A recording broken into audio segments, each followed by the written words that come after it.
Kannur Payyambalam guest house പരിസരത്തെ വാക്ക്വേയിലെ ഉമ്മൻചാണ്ടി ഉദ്ഘാടനം ചെയ്ത് സ്ഥാപിച്ച ശിലാഫലകം മാറ്റിയെന്ന് പരാതി. ഉമ്മൻചാണ്ടിയുടെ പേരുള്ള ഫലകം മാറ്റി മുഹമ്മദ് റിയാസിന്റെ പേരുള്ളത് സ്ഥാപിച്ചു എന്നാണ് കോൺഗ്രസിന്റെ പരാതി.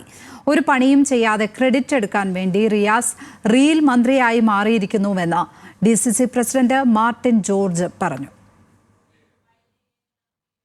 ഇവിടെ ഈ നടപ്പാത ഇവിടെ സ്ഥാപിച്ചത് ഉമ്മൻചാണ്ടി സാറിന്റെ കാലഘട്ടത്തിൽ ഉമ്മൻചാണ്ടി സാർ മുഖ്യമന്ത്രിയായിരിക്കുമ്പോഴാണ്.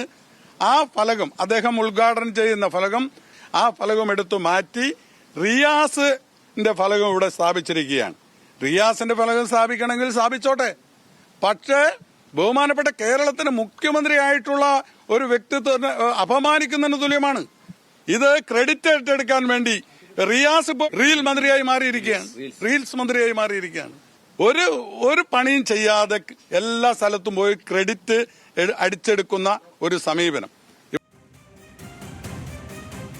പഴയ ഫലകം വീണ്ടും സ്ഥാപിച്ച കോൺഗ്രസ് പ്രവർത്തകർ നിഖിൽ അളവൂരാണ് ചേരുന്നത് വിവരങ്ങളുമായി.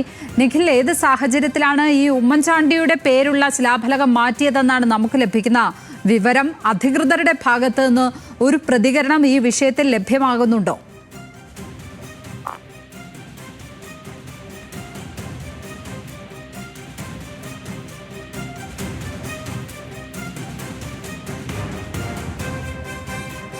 കണ്ണൂർ പയ്യമ്പലം ഭാഗത്തെ വാക്ക്വേയിലാണ്, ഗസ്റ്റ് ഹൗസ് പരിസരത്തെ വാക്ക്വേയിലാണ് ഉമ്മൻചാണ്ടി ഉദ്ഘാടനം ചെയ്ത് സ്ഥാപിച്ച ശിലാഫലകം മാറ്റിയെന്ന പരാതി ഇപ്പോൾ കോൺഗ്രസ് പ്രവർത്തകർ ഉയർത്തിയിരിക്കുന്നത്. ഉമ്മൻചാണ്ടിയുടെ പേരുള്ള ഫലകം മാറ്റി മുഹമ്മദ് റിയാസിന്റെ പേരുള്ളത് സ്ഥാപിച്ചു. അവിടെ ഒരു പണിയും ചെയ്യാതെ ക്രെഡിറ്റ് എടുക്കാൻ വേണ്ടി ഇങ്ങനെ ചെയ്യുന്നു മുഹമ്മദ് റിയാസ് എന്നുള്ളതാണ് അവിടെ DCC പ്രസിഡന്റ് മാർട്ടിൻ ജോർജ് അടക്കമുള്ളവർ ആരോപിക്കുന്നത്. ആ ഫലകം കോൺഗ്രസ് പ്രവർത്തകർ അവിടെ നിന്നും എടുത്തു മാറ്റിയിട്ടുണ്ട്. നിഖിൽ അളവൂർ ചേരുന്നു. നിഖിൽ, ഏത് സാഹചര്യത്തിൽ ഈ ശിലാഫലകം എടുത്തു മാറ്റി എന്നാണ് നമുക്ക് ലഭിക്കുന്ന വിവരം? അധികൃതരുടെ ഭാഗത്ത് നിന്ന് പ്രതികരണങ്ങൾ എന്തെങ്കിലും ലഭ്യമാകുന്നുണ്ടോ?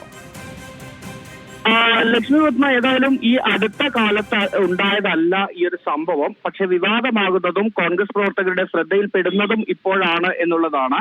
2022 മാർച്ച് 6-ാം തീയതിയാണ് പയ്യാമ്പലം സീ പാത്വേയും PV പാർക്കും നവീകരിച്ചതിന് ശേഷം ഉദ്ഘാടനം ചെയ്തത്. ടൂറിസം വകുപ്പ് മന്ത്രി PA മുഹമ്മദ് റിയാസാണ് അതിന്റെ ഉദ്ഘാടനം നിർവഹിച്ചത്. ഈ ഉദ്ഘാടനത്തിന്റെ ഭാഗമായാണ് പ്രവേശന കവാടത്തോട് ചേർന്ന്, അതായത് ഗസ്റ്റ് ഹൌസ് കോമ്പൗണ്ടിൽ ഇത്തരത്തിലൊരു ശിലാഫലകം സ്ഥാപിച്ചത്. ഇപ്പോൾ കോൺഗ്രസ് ആരോപിക്കുന്നത് അവിടെ നേരത്തെ ഉണ്ടായിരുന്നത് 2015 മെയ് 15-ാം തീയതി അന്നത്തെ മുഖ്യമന്ത്രിയായിരുന്ന ഉമ്മൻചാണ്ടി ഉദ്ഘാടനം നിർവഹിക്കുകയും അതിന്റെ ഭാഗമായി സ്ഥാപിക്കുകയും ചെയ്ത ശിലാഫലകം അത് എടുത്ത് മാറ്റി പകരം മുഹമ്മദ് റിയാസിന്റെ പേരിലുള്ള ശിലാഫലകം സ്ഥാപിക്കുകയായിരുന്നു എന്നാണ്. അങ്ങനെയെങ്കിൽ കേരളത്തിൽ ഇത്തരത്തിൽ നവീകരണ പ്രവർത്തികൾ നടത്തുന്ന വിവിധ പദ്ധതികളുണ്ട്. നേരത്തെ ഉണ്ടായിരുന്ന ഈ ഇടത് മന്ത്രിമാരുടെയും അല്ലെങ്കിൽ മുഖ്യമന്ത്രിമാരുടെയും ഒക്കെ പേരുള്ള ശിലാഫലകങ്ങളെല്ലാം മാറ്റി അത് നവീകരിച്ച ഉദ്ഘാടനം ചെയ്യുന്ന ആളുകളുടെ പേരുള്ള ശിലാഫലകങ്ങൾ സ്ഥാപിക്കുമോ എന്നുള്ളതാണ് കോൺഗ്രസ് ചോദിക്കുന്നത്. ഏതായാലും ഈ സീവ്യൂ പാർക്കിലേക്കുള്ള പ്രവേശന കവാടത്തോട് ചേർന്നുള്ള കൗണ്ടറിന് സമീപം ഈ നേരത്തെ ഉമ്മൻചാണ്ടിയുടെ പേരുള്ള ശിലാഫലകം മാറ്റി വച്ചിട്ടുണ്ട് എന്നതാണ് കോൺഗ്രസിന്റെ ആരോപണം. ആ ശിലാഫലകം എടുത്ത് അവർ ഇപ്പോൾ ഈ കവാടത്തിന് സമീപം പ്രദർശിപ്പിക്കുക കൂടി ചെയ്താണ് ഇന്ന് പ്രതിഷേധിച്ചത്.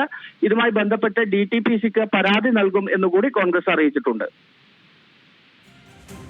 നിഖിൽ അളവൂരാണ് വിവരങ്ങൾ പങ്കുവച്ചത്. ഇപ്പോൾ കണ്ണൂരിൽ നിന്ന്.